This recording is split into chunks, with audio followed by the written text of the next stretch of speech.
जी दोस्तों, तो फिर आज विजुअल परिवार की तरफ से अपनी क्लास लेकर चलिए इस क्लास शुरू करें। उससे पहले आप सबको मेरी तरफ से आज 7वां नवरात्र, अभी नवरात्रों का 7वां दिन है। नवरात्रों की ढेरों शुभकामनाएं और शुरू करते हैं आज की क्लास।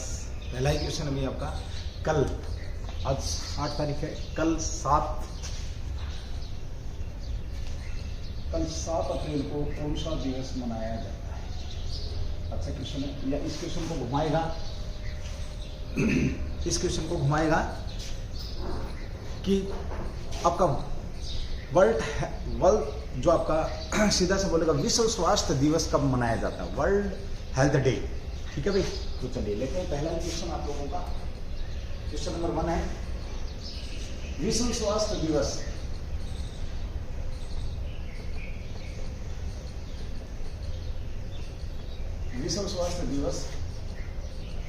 कब मनाया गया? विश्व स्वास्थ्य दिवस की बात कर रहे हैं। विश्व स्वास्थ्य दिवस आपका कब मनाया गया? तो 7 अप्रैल को विश्व स्वास्थ्य दिवस मनाया गया। कब मनाया गया है? 7 अप्रैल को, यानी कि कल मनाया गया था भाई आपका वर्ल्ड हेल्थ जो डे है। आप इसका उद्देश्य की बात करें और भी बहुत सारी चीजें इसके बीच में निकल करके आती हुई। विश्व को सुरक्षित रखना, सुरक्षित और स्वस्थ रखने में भूमिका के लिए मिडवाइज और नर्सों को काम को सम्मानित करने के लिए, जो नर्सें हैं आपकी, नर्सों के काम को सम्मानित करने के लिए, नर्सों के काम को सम्मानित करना नहीं करना। दूसरा क्या है, जो विश्व को क्या कर रही है भैया? आपको विश्व को सुरक्षित काम क्या करती है? सुरक्षित और स्वस्थ रखती है। ठीक है, यानी कि जो भी स्वास्थ्य से जुड़ा हो, जो काम करने वाला व्यक्ति है, उन सबको सम्मानित करने के लिए आपका वर्ल्ड हेल्थ डे मनाया जाता है।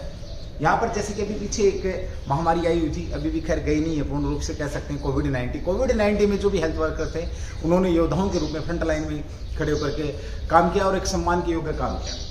लोगों की जान बचाई, उन्होंने अपनी जान न्यौछावर करके लोगों की जान बचाई, तो उनके सम्मान में कह सकते हैं ये मनाया गया। पहली बार कब मनाया गया? तो 7 अप्रैल 1948 को ये मनाया गया। कह सकते हैं 7 अप्रैल को विश्व स्वास्थ्य दिवस के रूप में मनाया जाता है। 1948 में WHO की बात करते हैं हम, वर्ल्ड हेल्थ ऑर्गेनाइजेशन जिसकी विश्व स्वास्थ्य, तो इसकी स्थापना की भी बात करें तो स्थापना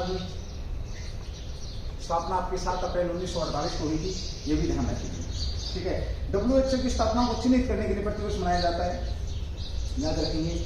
और एक और भी, WHO जो मोस्ट इंपोर्टेंट क्वेश्चन, आधिकारिक रूप से कितने कार्यक्रम हैं? तो जो वर्ल्ड हेल्थ ऑर्गेनाइजेशन आधिकारिक रूप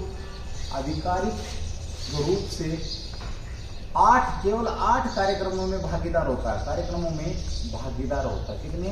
8 कौन से कार्यक्रम है जिनको चिन्हित करता है? केवल 8 अभियानों को चिन्हित करता है आधिकारिक रूप से, या कह सकते हैं 8 कार्यक्रम को चिन्हित करता है। कौन से आपका देखेंगे।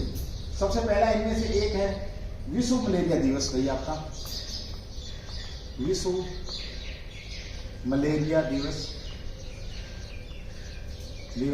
दूसरा भैया आपका विश्व क्षय रोग दिवस, जो अभी हाल ही में पीछे मनाया गया है, विश्व क्षय रोग दिवस भाई। उसके बाद भैया आपका है विश्व टीकाकरण सप्ताह, विश्व टीकाकरण सप्ताह। साथ ही आता आपका भी विश्व तंबाकू निषेध दिवस, विश्व तंबाकू निषेध दिवस। साथ ही आता विश्व एड्स दिवस भाई। एक आता आपका विश्व हेपेटाइटिस दिवस, विश्व हेपेटाइटिस दिवस। और एक आता आपका विश्व रक्तदान दिवस। Most very most important question अभी ध्यान रखेंगे।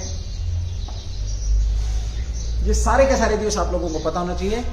ये क्वेश्चन आप लोगों के बीच में देखेंगे सारे के सारे करा रखे हैं आपको। विश्व मलेरिया दिवस कब है, साथ ही विश्व क्षय रोग दिवस कब है, विश्व आपका टीकाकरण सप्ताह कब मनाया गया, विश्व तंबाकू दिवस, विश्व एड्स दिवस, विश्व हेपेटाइटिस दिवस, विश्व रक्तदान दिवस। यानी कि जो आधिकारिक रूप से अगर हम बात करते हैं तो आधिकारिक रूप से इन्हीं कार्यक्रम को चिन्हित करता है कौन, आपका WHO। WHO के हेडक्वार्टर की अगर हम बात करते हैं तो WHO का जो हेडक्वार्टर है कहां पर है, जिनेवा। जिनेवा के अंदर हेडक्वार्टर है, आपको पता है कहां, जिनेवा, स्विट्जरलैंड के अंदर। हाँ, ये आपका स्विट्जरलैंड के अंदर जिनेवा है। साथ ही हम यहाँ पर बात करते हैं इसके जो अध्यक्ष कौन है, टेड्रोस एडोनम,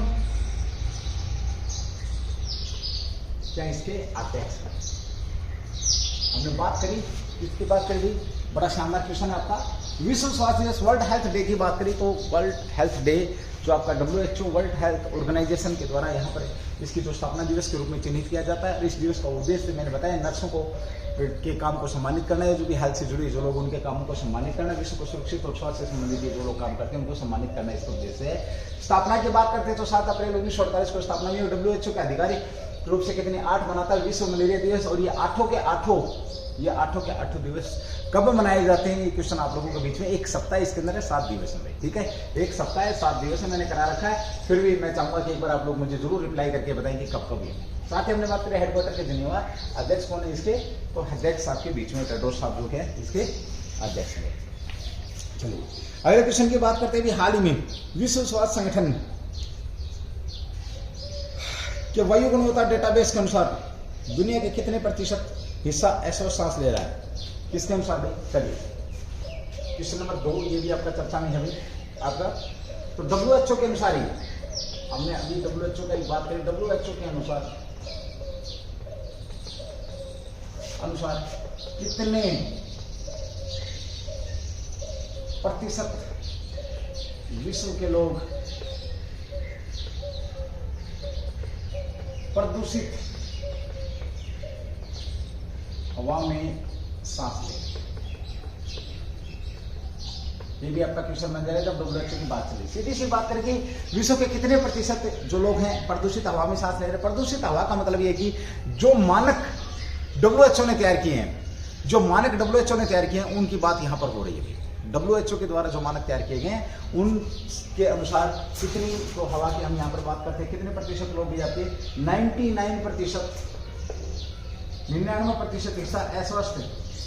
दुनिया का कितना प्रतिशत है, तो दुनिया का 99% हिस्सा अस्वस्थ हवा में है।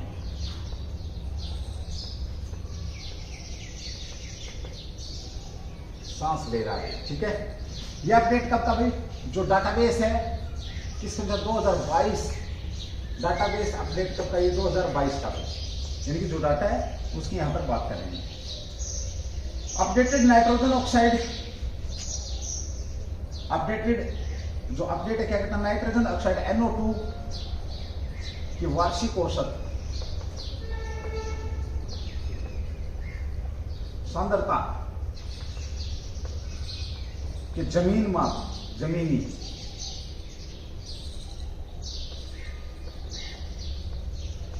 को भी प्रस्तुत करता है। NO2 की वार्षिक जो सांद्रता है वो जमीनी माप को भी क्या करती है, प्रस्तुत करती है। ध्यान रखिए 117 देशों में 6000 से अधिक शहर वायु गुणवत्ता की निगरानी में। वर्तमान में कितने 117 देशों के 117 देश भी निगरानी में है, और इनके कितने 6000 शहर यहाँ पर क्या है निगरानी में। ये भी आपका शानदार क्वेश्चन बनता है। यह एक क्वेश्चन छोड़ रहा हूं, अभी हाल ही में चर्चा का विषय रहा था। सबसे पहले तो ये कि भारत का प्रदूषित शहर कौन सा है, भारत का सबसे ज्यादा प्रदूषित शहर कौन सा है, ये था। दूसरा शोर प्रदूषण, दूसरा क्वेश्चन आप लोगों के लिए, भारत का शोर प्रदूषित शहर कौन सा है। एक तो आपका भारत का क्वेश्चन नंबर 1 है, आज भाई क्वेश्चन छोड़ रहा हूं आपके लिए भारत का प्रदूषित शहर। दूसरा शोर प्रदूषण, चलो ये मैं बता ही देता हूं आपको, मुरादाबाद। भारत का सबसे ज्यादा शोर प्रदूषण के शहर की अगर हम बात करते हैं तो कौन सा आपका मुरादाबाद आता है। ध्यान रखेंगे, मैंने पूछा भारत का प्रदूषित शहर कौन सा है, तो ये भी आपका क्वेश्चन बन जाएगा। शानदार क्वेश्चन भी ये रफ करूंगा, उसके बाद आगे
चलिए अगले क्वेश्चन की बात करते हैं। अभी हाल ही में चर्चा में रही हुई आपकी ब्लू नाइल नदी चर्चा में है। आपका ब्लू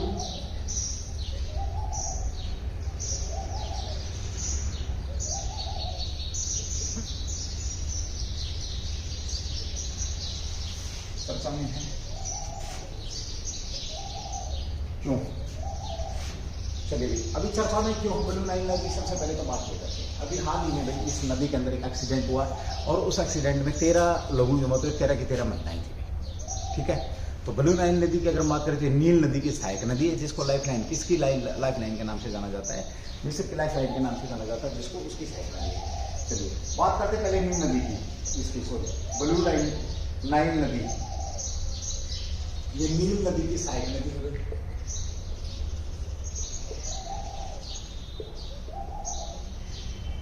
सहायक नदी, इसकी नील नदी की सहायक नदी। दूसरा पॉइंट यहाँ पर बात करते हैं, कहाँ पर भैया? इथियोपिया में टाना झील से निकलती। कहाँ से? टाना झील, टाना झील से निकलती है। तीसरा पॉइंट भाई, टाना झील कहाँ पर गई? इथियोपिया।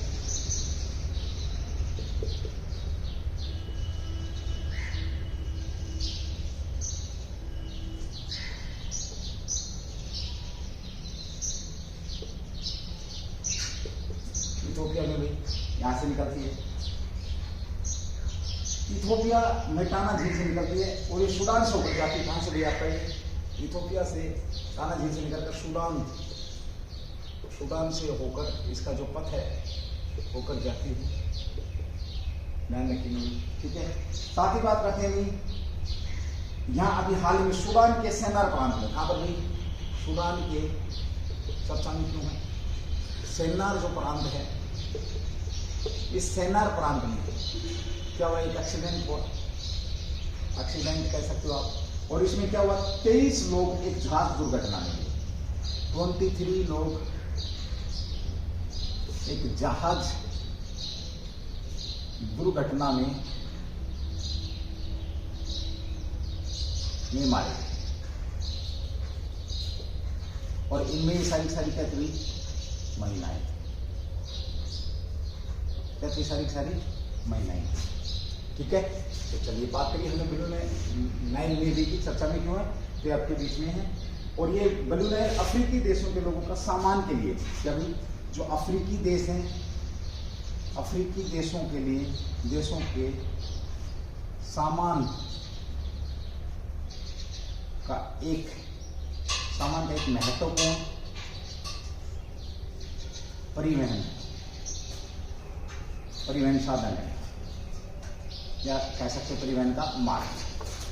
ठीक है, चलिए बात करिए हमने यहाँ पर किसकी? ब्लू नाइल नदी की। तो चर्चा का विषय रहा, क्यों रहा? क्योंकि अभी इसमें हाल में एक जहाज में एक्सीडेंट हुआ, एक्सीडेंट की वजह से 23 लोगों की मौत हुई, जिसमें सारी महिलाएं थी।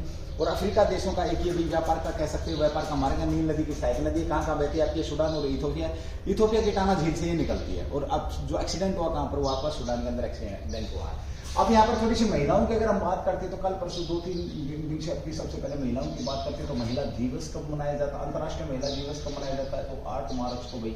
अगर सप्ताह की बात करते हैं, सप्ताह कब मनाया जाता है? तो 1 से 8 मार्च के बीच में सप्ताह मनाया जाता है। ठीक है, चलिए साथ ही हम यहाँ पर बात करते हैं भाई, अभी एक हुरन ने एक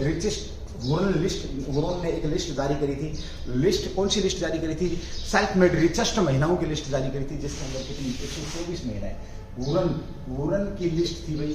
हुरन की लिस्ट में जो सेल्फ मेड जो रिचेस्ट कितनी थी? आपकी 124 थी। और इसके अंदर भारत की अगर मैं महिलाओं की बात करूं तो भारत की महिलाएं कितनी शामिल थी? 3।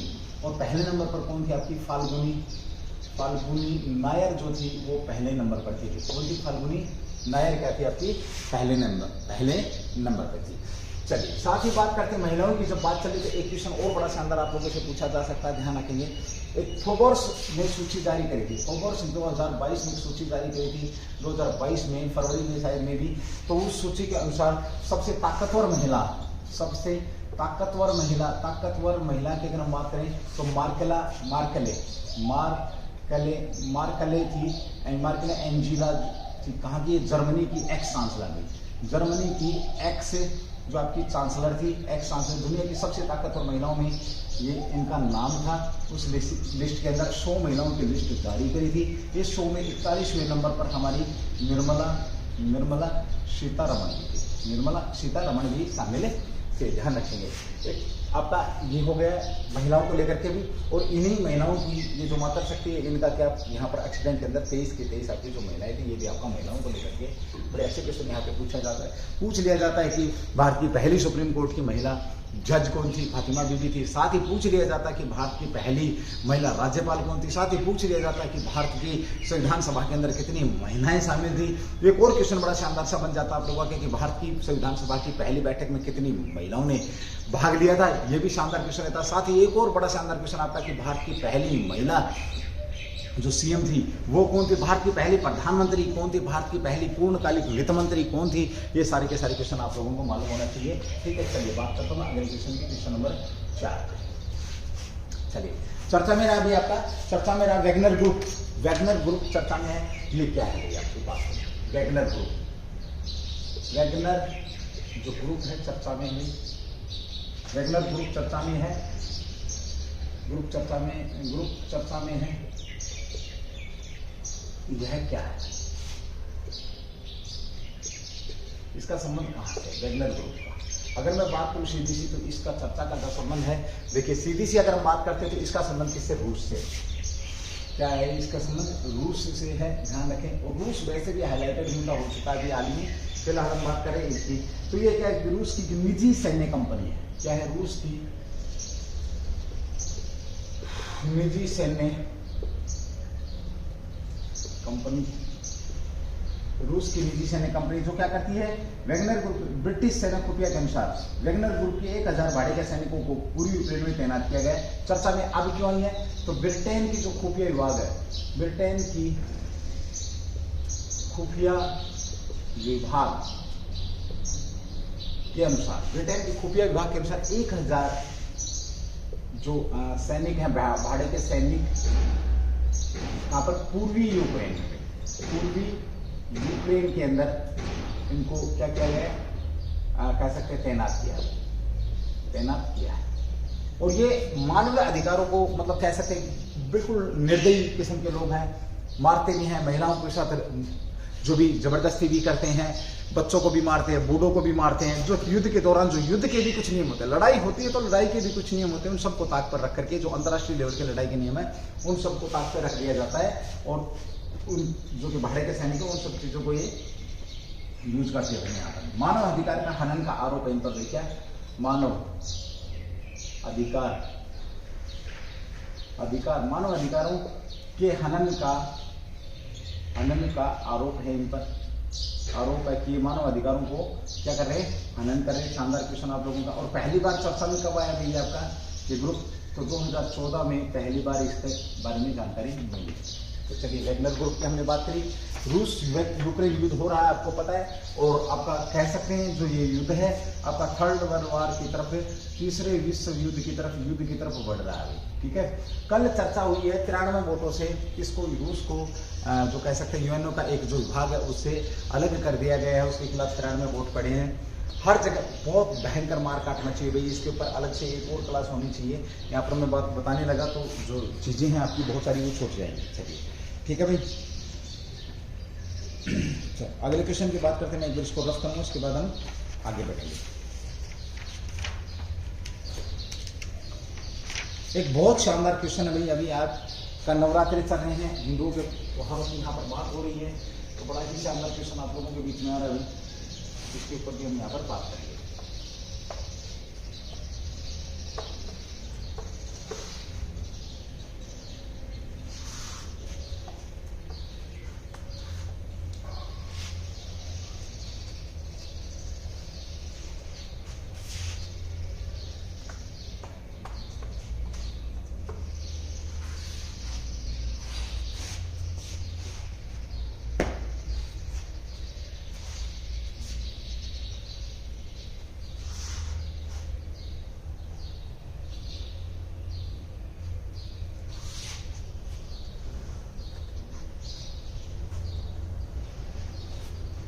चलिए शानदार क्वेश्चन है, पूछा जाएगा 2022 के अंदर, बड़ा ही इंपोर्टेंट क्वेश्चन भी आपका। त्योहारों का समय चल रहा है तो क्वेश्चन नंबर 5 भी आपका चर्चा में भी आपका चर्चा में टेम्पल 360 ये क्या है? चर्चा में है आपका टेम्पल 360, ये क्या है भाई जो चर्चा में है? आपको बता दो बहुत ही शानदार क्वेश्चन है। टेम्पल 360 भाई आपका चर्चा में है, क्यों है, क्या है? तो देखिए आपको बता देता हूं, ये आपका एक पोर्टल है, सरकारी पोर्टल रहेगा आपका। ये क्या है? आपका पोर्टल है टेम्पल 360, क्या आपका पोर्टल है। इससे होगा क्या? सबसे पहले तो ये पोर्टल है किसका भाई? तो सांस्कृतिक मंत्रालय या संस्कृति जो मंत्रालय है, संस्कृति मंत्रालय ने लॉन्च किया है।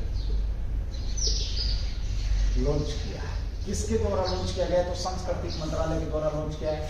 तो यहाँ पर हम बात करें सांस्कृतिक जो मंत्रालय है, तो इसका जो अनावरण किया पोर्टल को, किसके द्वारा? तो राज्य मंत्री मीनाक्षी लेखी, MOS है, राज्य मंत्री हैं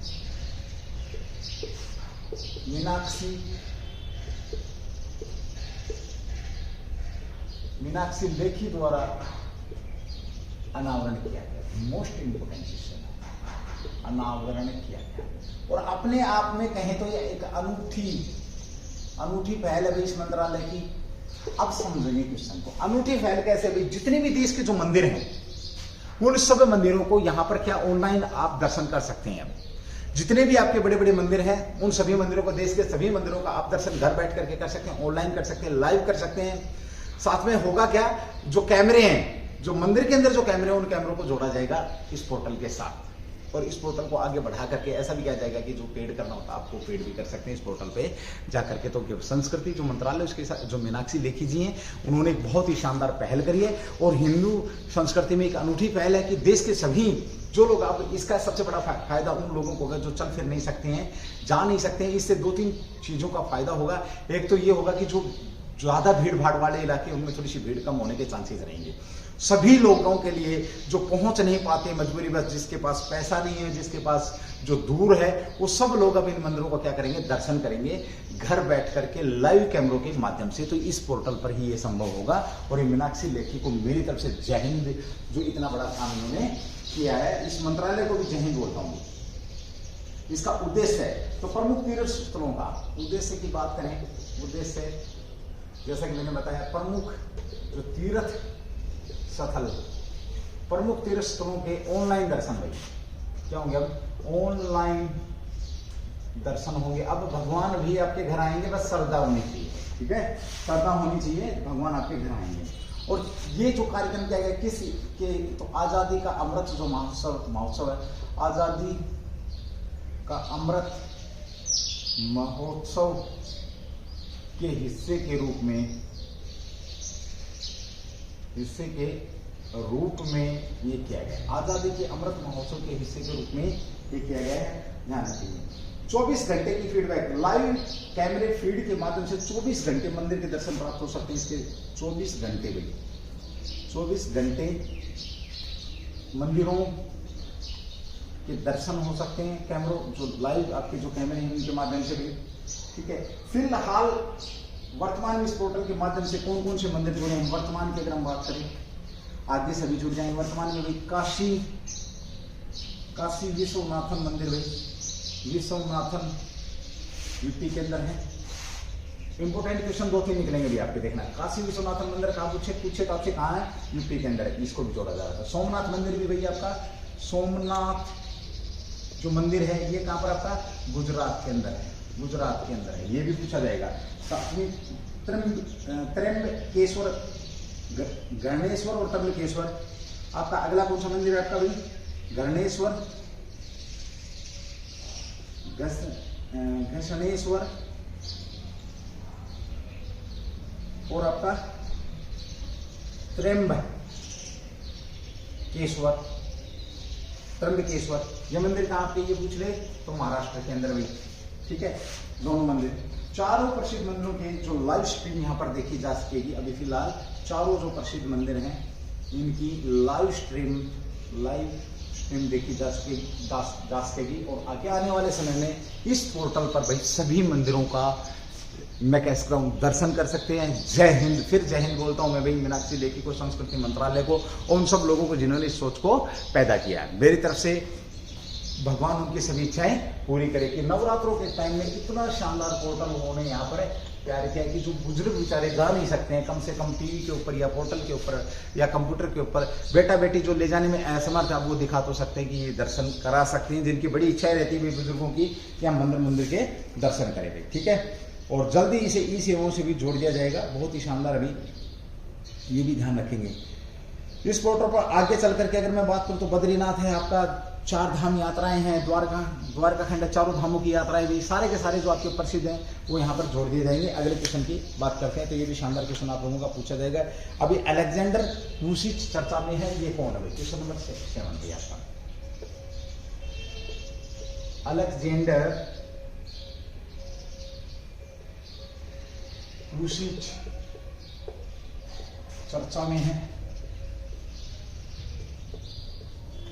ये कौन है?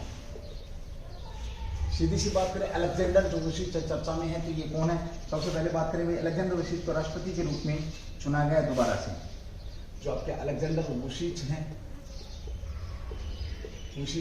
ये राष्ट्रपति चुने गए हैं भाई।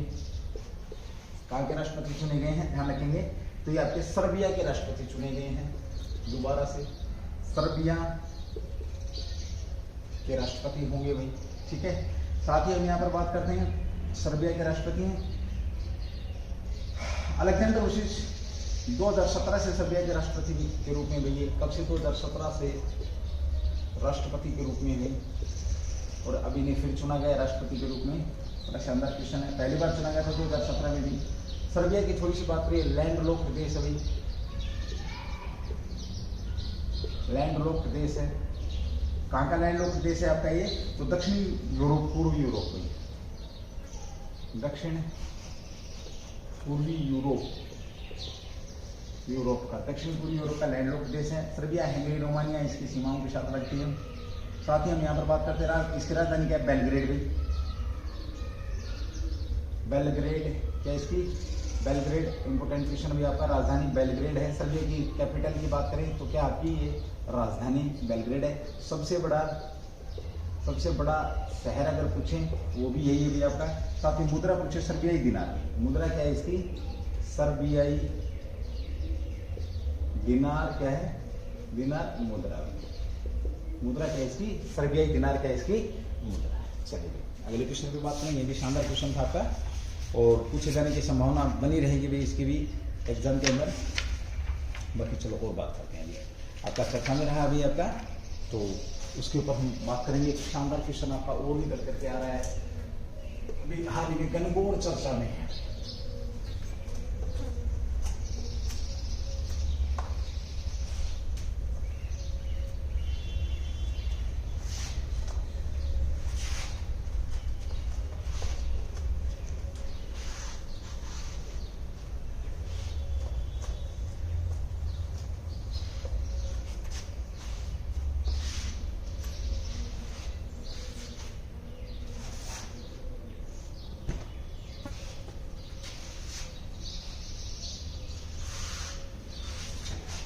गणगौर चर्चा में है, ये कहाँ मनाया जाता है? Gangaur question number 6।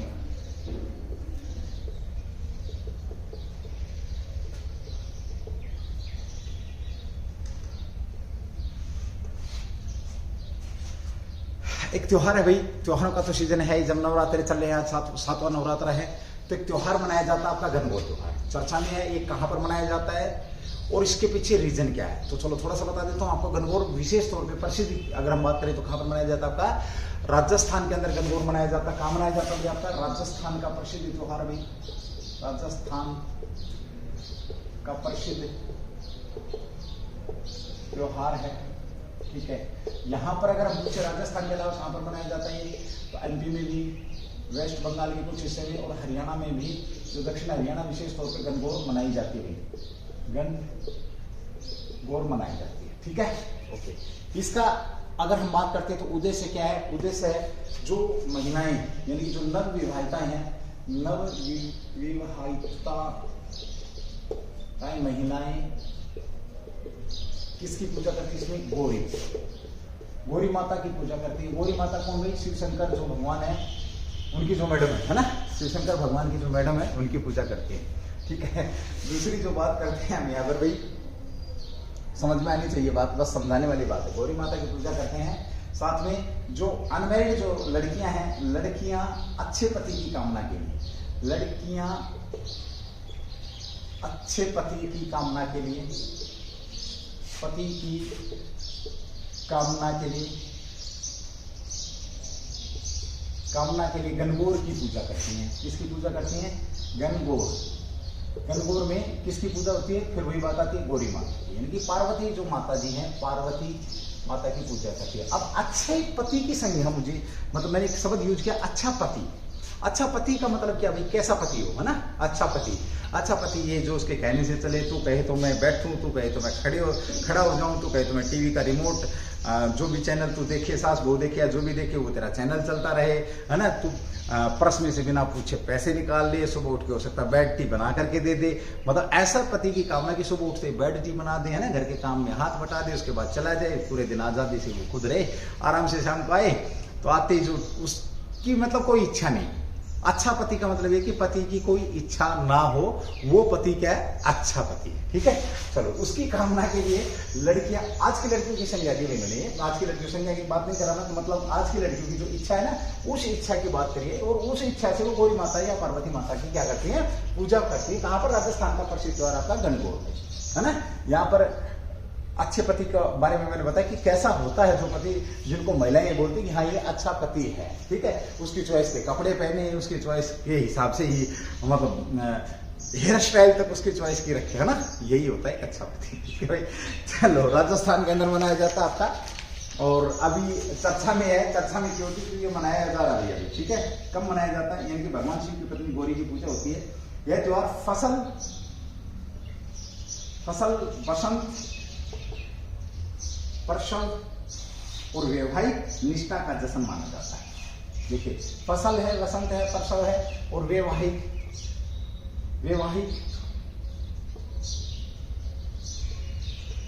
निष्ठा का त्योहार माना जाता है। निष्ठा का जश्न का त्योहार माना जाता है।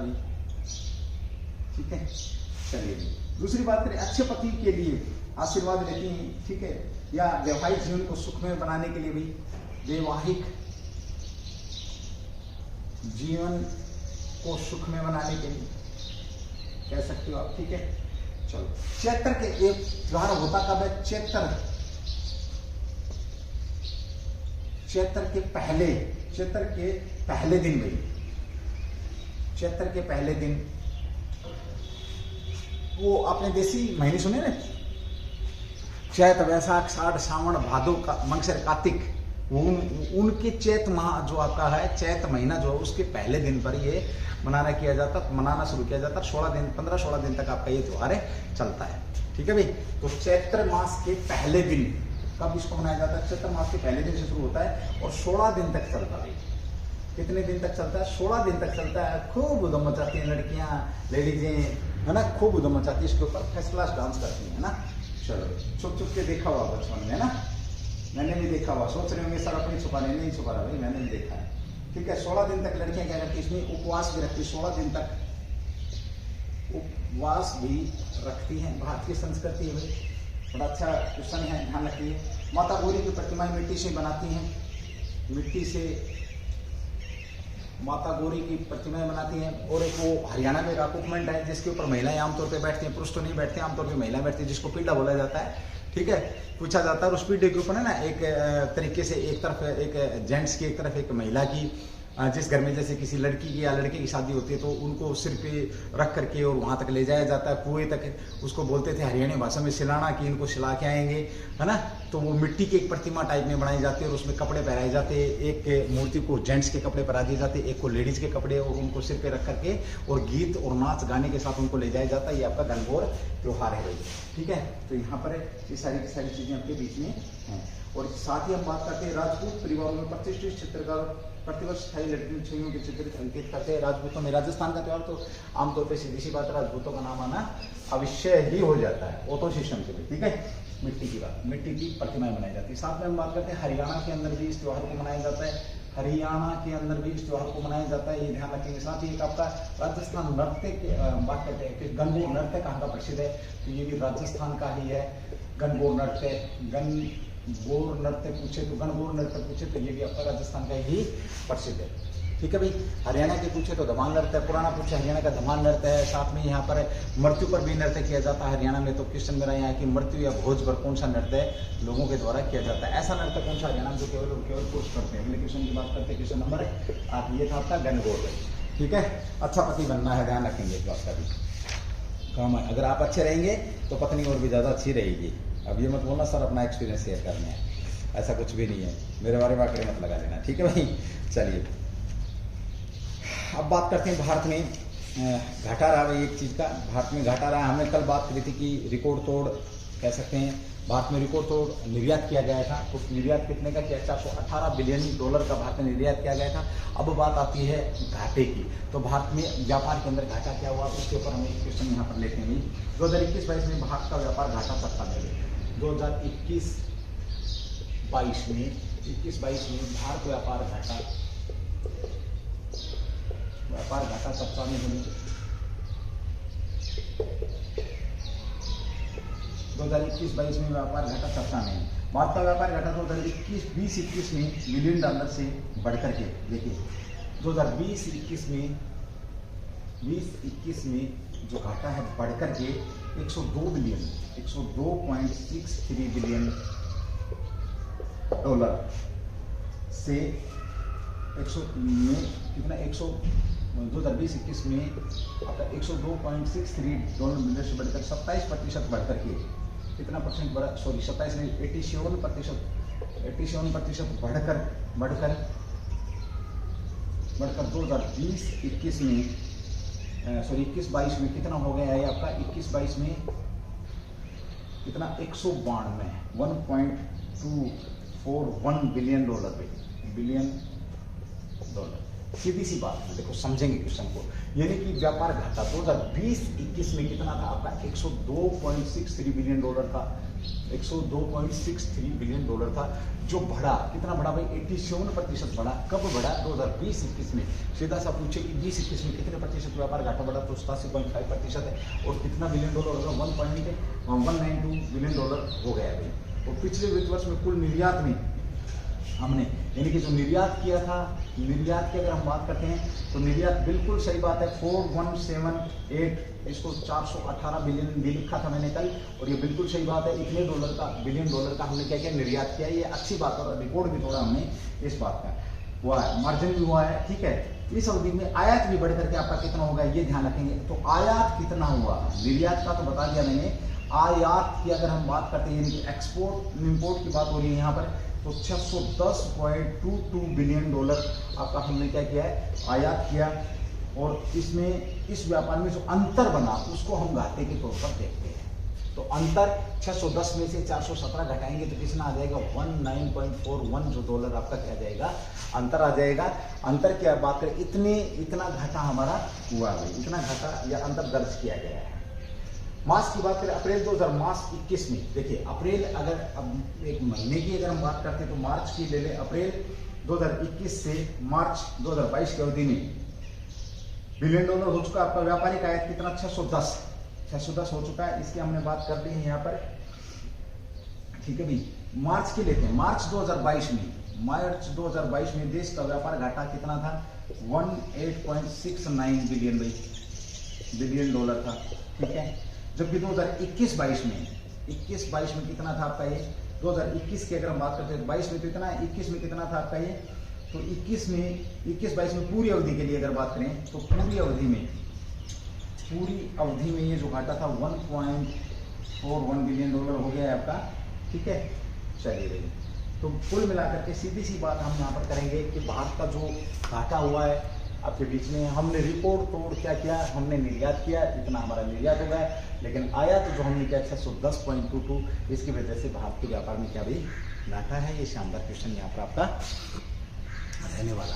चर्चा में है कुछ क्वेश्चंस जिनके बारे में मैं यहाँ पर आप लोगों को एक बार बता दूं। चर्चा में है आपका पहला नंबर 1 क्वेश्चन, चर्चा में है आपका अभी हाल ही में अग्निपथ जो सैनिक रहेंगे वो चर्चा में है, उसके ऊपर बात होगी आपकी। क्वेश्चन नंबर 2, अभी हाल ही में 25 यूट्यूब चैनलों पर भारत ने, अग्निपथ का मतलब क्या कि 3 साल के लिए सैनिकों को ज्वाइन कराया जाएगा भारत में। इजराइल की तरफ तो नहीं कहेंगे, लेकिन बट हाँ ये है कि उनको अग्निसेवक का नाम दिया जाएगा। एक योजना लाई जा रही है गवर्नमेंट की तरफ से कि हर व्यक्ति 3 साल तक सेवा कर सकता है देश की, चाहे तो, ठीक है, उनका अलग से सम्मान किया जाएगा, अग्निसेवक के नाम से उनको शायद जाना जाएगा। दूसरा क्वेश्चन आपका, अभी हाल ही में यूट्यूब के पर 25 जो चैनल हैं, एक न्यूज वेबसाइट है आपकी और कुछ फेसबुक ट्विटर अकाउंट, उन पर अभी हाल ही में भारत की सुरक्षा को लेकर के हमने क्या किया, बैन किया है। ये भी आपका शानदार चर्चा के अंदर है। चर्चा में पाकिस्तान की लोकसभा भी चर्चा में है भाई, ठीक है, साथ ही रूस यूक्रेन वार चर्चा में चल ही रहा है आपका, साथ में श्रीलंका आपका चर्चा में है। श्रीलंका के साथ ही एक अच्छा क्वेश्चन और बता देता हूँ आपको, नेपाल ने अभी हाल ही में, नेपाल भी आपका श्रीलंका जैसी हालत होने वाली है नेपाल की, क्योंकि नेपाल की अभी हाल ही में घोषणा करी है कि भाई हम जो अनावश्यक जो आयात है उस पर पाबंदी लगाएंगे तो बच सकते हैं, नहीं तो हमारी भी हालत कैसी हो जाएगी, श्रीलंका जैसी हो जाएगी। तो पाकिस्तान की भी हालत खराब है, नेपाल की भी हालत खराब है, म्यांमार की भी हालत खराब है, अफगानिस्तान की भी हालत खराब है, और किसकी भाई, रूस और यूक्रेन का तो कहने का ही नहीं है। और खामखा हालत किसने खराब कर रखी खुद की, तो वो कर रखी किसने, अपने भाई साहब यूएसए में, ठीक है। साथ ही बता देता हूँ एक और धमाकेदार क्वेश्चन, इतना बड़ा बर्थडे बम फूटने वाला है, कौन फोड़ने वाला है, साउथ किम जोंग, समझ गए आप। तो किम जोंग अपने एक जो दादाजी के जन्मदिन पर, अपने दादाजी के जन्मदिन पर एक बहुत भारी बड़ा परमाणु बम पीला सागर के अंदर फोड़ने वाला है। ये भी चर्चा का विषय रहने वाला है आपका, ठीक है, ये भी चर्चा में रहेगा। वो भी मतलब शांति से बैठ नहीं सकता, जैसा खुद ऐसी उसकी बहन है योंगजिंग, पता नहीं क्या नाम है, वैसी झाऊ छाऊ वैसी की वैसी ही है जैसा खुद किम जोंग है, ठीक है, उतनी ही क्रूर है उसने। तो जो साथ पड़ोसी देश है उत्तर कोरिया ने तो उस दक्षिण कोरिया को धमका भी दिया है कि चुप बैठ, अगर हमारी सीमा में बैठा तो परमाणु बम से हमला कर देंगे। तो ये भी चर्चा का विषय बना हुआ। दूसरा चर्चा का विषय भी हाल ही में रूस के खिलाफ एक्शन लिया जा रहा है यूएनओ के अंदर, तो बहुत सारी संस्थाओं से रूस को अलग थलग किया जा रहा है, ये भी चर्चा के अंदर है।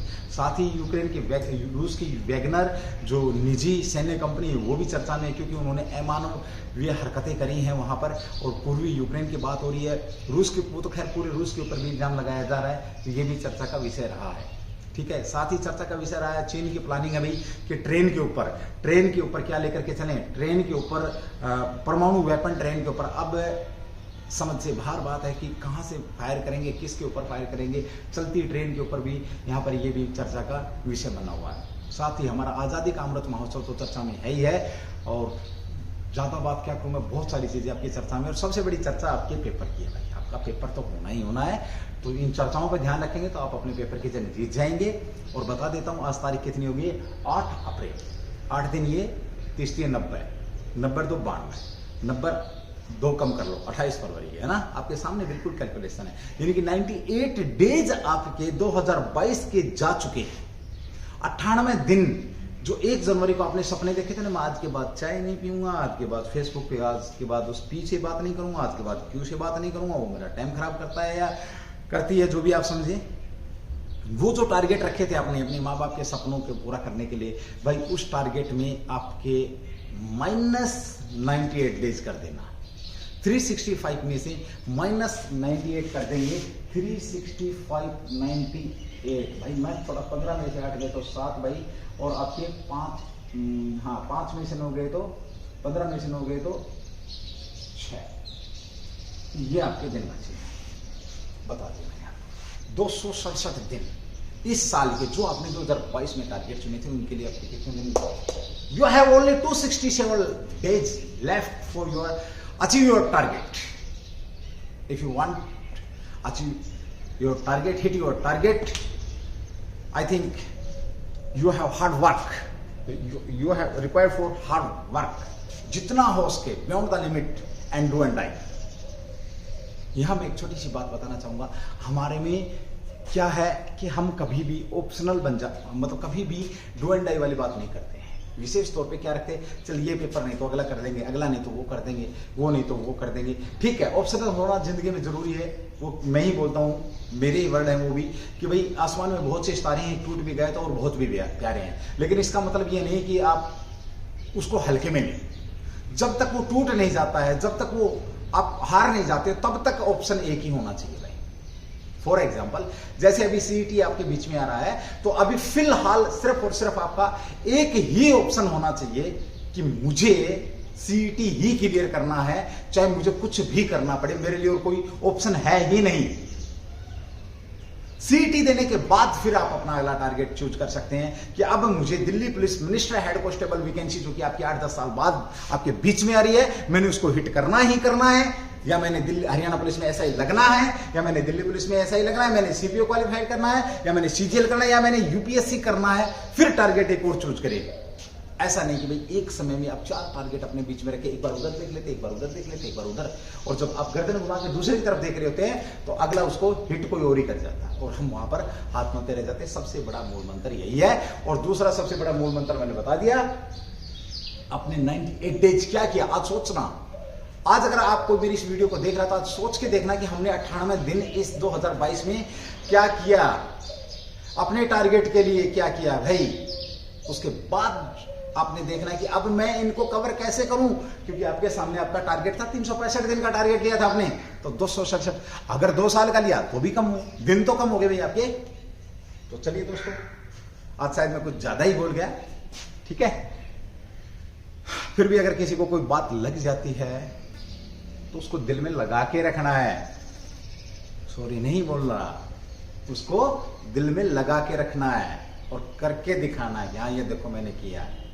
ठीक है, चलिए, थैंक यू, जय हिंद, जय भारत, डू द बेस्ट।